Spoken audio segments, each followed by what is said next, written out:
verstaan jou woede. Jakobus 1 verse 19 en 20 sê, let op my geliefde broers, elke mens moet flink wees om te luister, stadig om te praat, stadig om kwaad te word. Want die woede van 'n mens bewerk nie geregtigheid voor God nie. Woedebestuur begin met die erkenning dat jy 'n probleem het. Stoot jou reaksies mense af? Skram jou eggenoot, kinders of vriende van jou weg? Sê mense vir jou dat jy jou humeur moet beteël of beter met ander moet omgaan? Meng jou woede in met jou werk, dan het jy moontlik 'n probleem.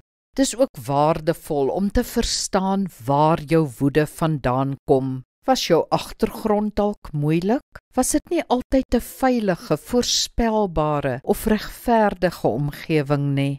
Woede is 'n manier om beheer te behou in sulke omstandighede. Is woede dalk aan jou gemodelleer? Was aggressie die manier om dinge te bereik? Het jy dalk 'n swak selfbeeld wat jou agterdogtig en aanvallend maak? Ja, dis dikwels 'n dieper woede wat ons op ander uithaal. Vra jouself, vir wie is ek werklik kwaad? As jy so oor jou probleem dink, het jy 'n goeie begin gemaak.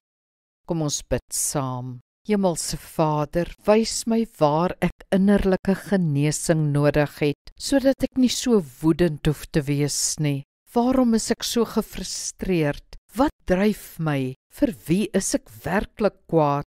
Genees my hart, Here, sodat my verhoudings ook kan genees. Amen. Die Here seën jou.